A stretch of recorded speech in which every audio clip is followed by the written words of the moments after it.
One of the most popular network TV shows in recent history was The Office. It was a comedy about the sales staff at a fictional paper company in Scranton, Pennsylvania called Dunder Mifflin. Now, almost 20 years since the sitcom first aired on NBC, a film crew from Erie is producing a documentary on the impact that show still has on Scranton. John Last has more in this edition of The Last Word.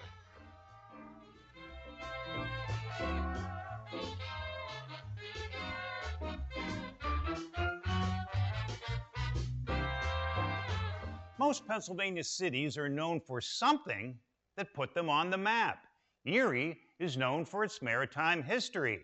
Pittsburgh for steel. Philadelphia is known for its role in America's independence. Scranton is famous for The Office. Erie filmmaker Brandon Soto is a big fan of the TV show called The Office, a sitcom based in Scranton. At the beginning of this year, he and fellow filmmaker D'Angelo Dixon were trying to think of the perfect subject they could turn into a documentary. Brandon came up with the idea to tell the story of The Office and the impact the television show has had on the city of Scranton. D'Angelo liked the idea. It's a very small and very similar town to Erie, and just how it was able to kind of have an economic boom based off of TV show's influence there. So D'Angelo and I started getting going with it. We started contacting people out in Scranton, figuring out who can we interview, who was involved with the show and stuff. Brandon and D'Angelo recruited Erie News Now videographer Brian Sneeders and Penn State Barron film student Madison Whitford to round out their crew. The team spent a week in Scranton last June. They interviewed the mayor and a representative of the Chamber of Commerce.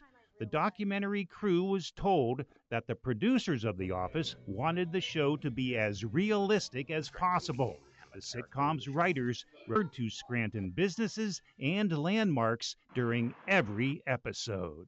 The show wasn't filmed in Scranton besides the opening credits, but I mean, all these things are real restaurants, the mall, even something as simple as like a street name. It's all really in Scranton. The crew from Erie visited Cooper's Seafood, one of the restaurants mentioned on The Office. Fans of the show from all over the world still flock there. Cooper's now has a huge souvenir shop based on The Office, where fans can purchase anything related to the show. There's also a large mural that makes for a great photo op. They come from all over the world. It's amazing. It truly is. The documentary will also include a visit to an Office fan convention held in Miami. The crew from Erie definitely wanted to include fans of the show in their project. There was a girl who had 20 or 30 some Office tattoos, all Office characters. We actually interviewed her.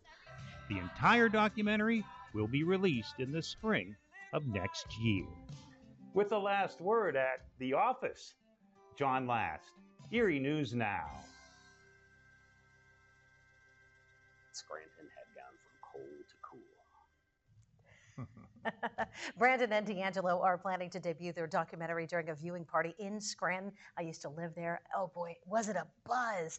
It still is, obviously you could see, but they want to pitch this documentary to the Peacock channel, which currently airs reruns of The Office. And a preview of the documentary now available on Facebook and YouTube. We'll be right back.